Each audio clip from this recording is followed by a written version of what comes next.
'Twas a match of personalities and who could sustain what, who was able to overcome what, and who was able to suffer and be able to weather storms. That was basically what this match was about between Atletico Madrid and Real Madrid. Real Madrid, of course, coming up with a 1-1 draw, courtesy of Kylian Mbappe.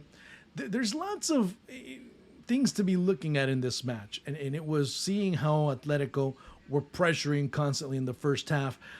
Whether, to me, Tchouaméni, the penalty was a penalty, although the referee overall, Spanish football, man, Spanish referees, that's all you can say.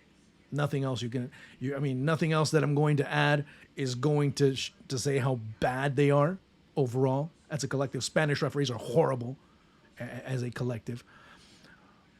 But this one, it was a penalty. But there were a lot of calls that went both ways that were like, they were very, I don't know, lacking in logic. That's just me. The Tchouaméni penalty ends up being a penalty, but the character that you have to have if you're Julian Alvarez to come in and hit chip a penalty at the Bernabeu against one of the best goalkeepers in the world, that takes some balls.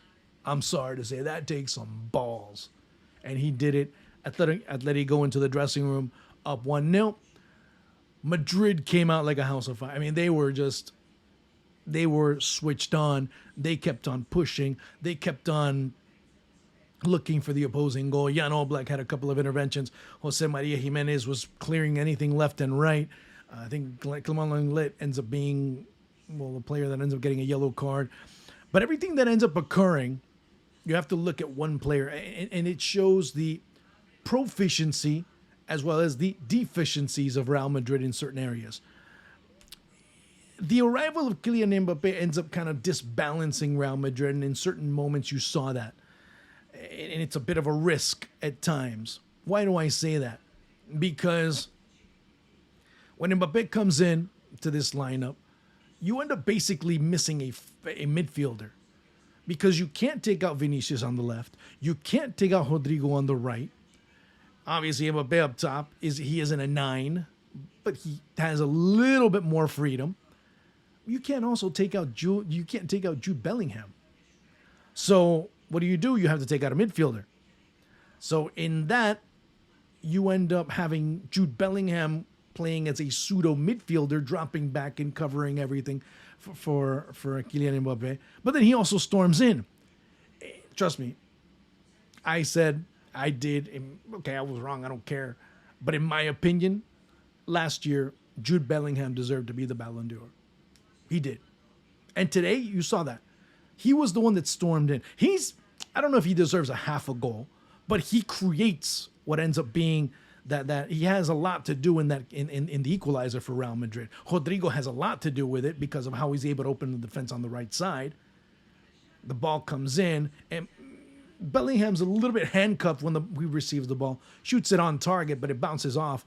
And it just fortuitously, the clearance by Jimenez goes right to Mbappe and makes it 1-1.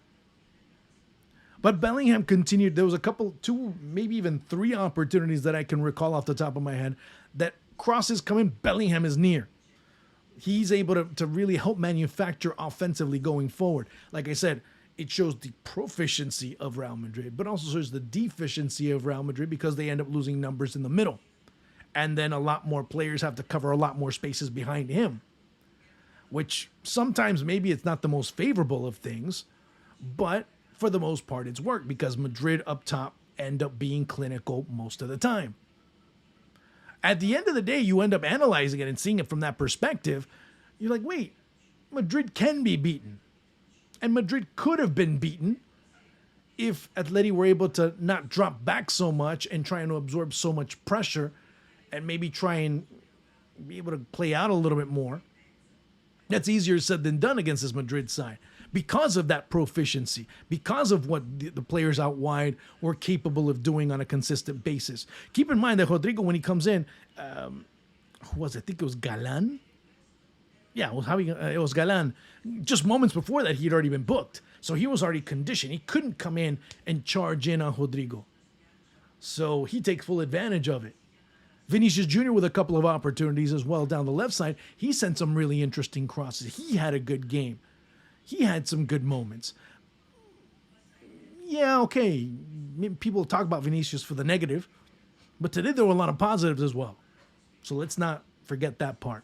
So at the end of the day, you look at what this team is capable of doing. You see the adjustments that were made by Carlo Ancelotti and his coaching staff, and you see it's a totally different side when, at the end of the day, when you look at a Madrid side that in the first half really didn't have that cohesiveness.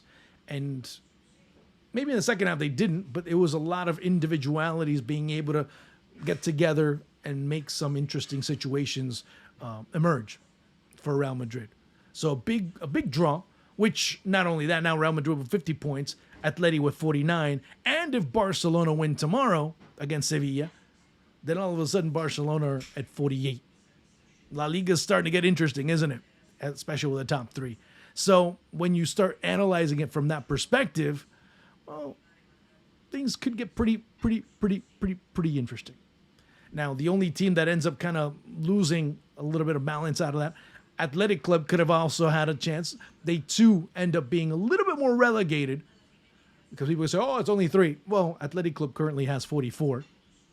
So that could also, in future rounds, if all 3 of these teams slip at the same time, which I doubt that will happen, 1 or 2 of them will slip. All 3 of them, I see it very difficult. Then Athletic can start to knock on their door. And Villarreal, well, who's even further relegated, we'll see what they end up doing. But overall, it was a derby that, again, for a 3rd time in a row, ends up being 1-1. Okay, guys, it's been a pleasure. I'll talk to you soon. I'll have more reactions about these matches in the coming days, all right?